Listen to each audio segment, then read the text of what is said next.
ఇటీవల ప్రకటించిన కమిటీల్లో తన పేరు రాకపోవడంపై ఎమ్మెల్సీ విజయశాంతి స్పందించారు. సరైన సమయంలో సరైన వ్యక్తులకే పదవులు వస్తాయని విజయశాంతి అన్నారు. ఏ పదవి ఎవరికి ఇవ్వాలో హైకమాండ్ కు తెలుసన్నారు విజయశాంతి. ఇటీవల ప్రకటించిన కమిటీలో తన పేరు లేదన్న విజయశాంతి మరో కమిటీలో తనకు అవకాశం ఉంటుందేమో అని చెప్పారు. ఇదే అంశంపై మరింత సమాచారం మా ప్రతినిధి ప్రతాప్ అందిస్తారు. ప్రతాప్.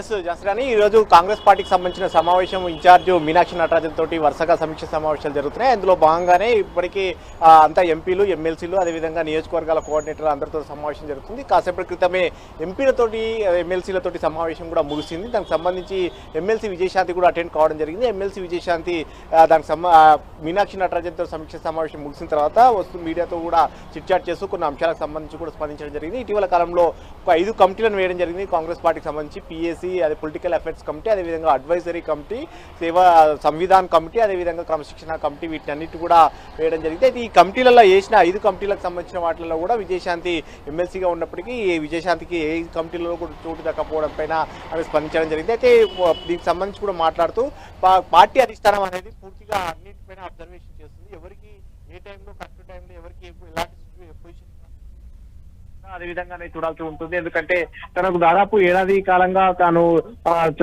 అంటే పార్టీకి సంబంధించిన వాటిలో ఎలాంటి యాక్టివిటీ దాంట్లో ప్రాధాన్యత ఇవ్వకపోయినప్పటికీ అలసంగా పిలిచి మళ్ళీ ఎమ్మెల్సీ పదవి కూడా ఇవ్వడం జరిగినట్టు కూడా ఆమె ప్రస్తావించడం జరిగింది. దీంతో పాటు కమిటీలకు సంబంధించిన అంశాలకు సంబంధించి కూడా ప్రజెంట్ ఒక 5 కమిటీల విషయం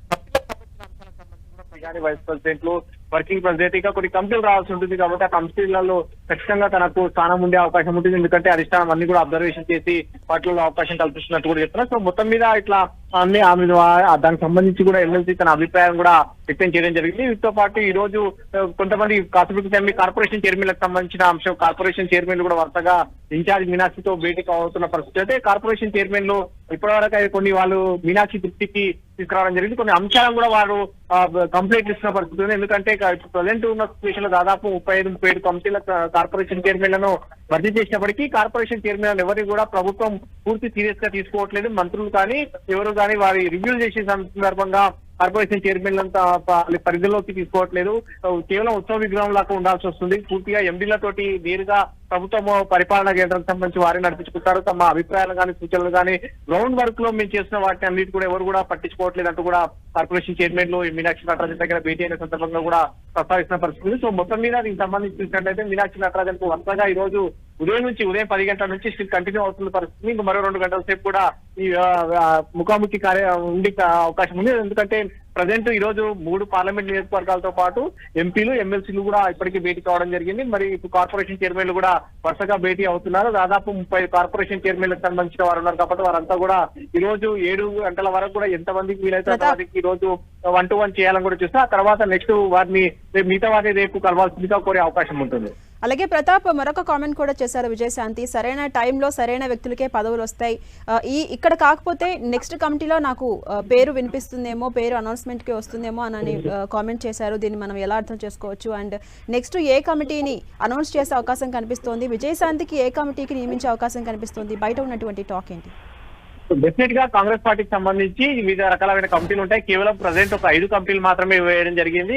పొలిటికల్ అఫైర్స్ కమిటీ అంటే ఒక నిర్ణాయకమైన కమిటీ కాబట్టి ఈ కమిటీతో పాటు అడ్వైజరీ కమిటీ, సీనియర్ నేతలంతా కూడా అడ్వైజరీ కమిటీలో కూడా వేయడం జరిగింది.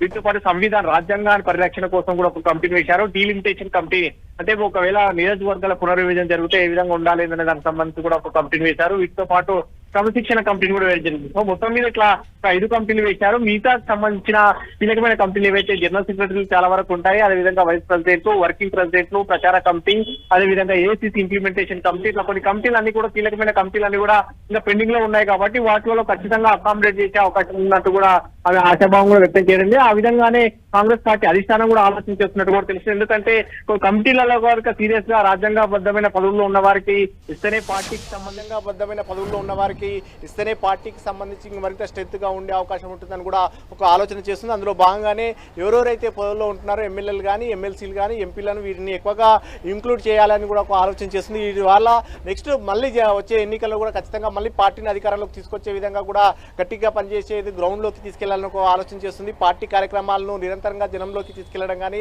అదేవిధంగా ప్రభుత్వం చేస్తున్న పనులను కూడా విస్తృతంగా ప్రజల్లోకి తీసుకెళ్లే అంశాలకు సంబంధించి కూడా వీటిని దృష్టిలో పెట్టుకునే పార్టీ ఒక ఆలోచన చేస్తుంది. సో దీన్ని దృష్టిలో పెట్టుకొని వచ్చే కమిటీలకు సంబంధించి కీలకమైన ఏవైతే కమిటీలు ఉన్నాయో ఆ కమిటీలకు అన్నింటిలో కూడా వీరందరినీ కూడా వారిని అకామిడేట్ చేసే అవకాశం ఉంటుంది. కాబట్టి విజయశాంతి కూడా ఖచ్చితంగా వచ్చే కీలక కమిటీలు ఏవైతే వర్కింగ్ ప్రెసిడెంట్ కానీ అదేవిధంగా ఏసీసీ ఇంప్లిమెంటేషన్ కమిటీ కానీ ఇంకా కొన్ని కమిటీలు అన్నీ ఉండే ప్రచార కమిటీ కూడా చాలా కీలకమైన కమిటీ. ప్రచార కమిటీలో గతంలో విజయశాంతి పనిచేశారు కాబట్టి మళ్ళీ ప్రచార కమిటీగా పెండింగ్ లో ఉంది. ఆ కమిటీలో కూడా ఖచ్చితంగా ఉంటుందనే ఒక ఆశాభావం ఆమె వ్యక్తం చేస్తున్న పరిస్థితి. సో మొత్తం మీద ఆయా కమిటీల్లో మాత్రం ఖచ్చితంగా కీలకమైన నేతలకైతే బెర్త్ దక్కే అవకాశం అయితే గ్యారంటీగా ఉందని చెప్పుకోవచ్చు. Right, thank you Pratap.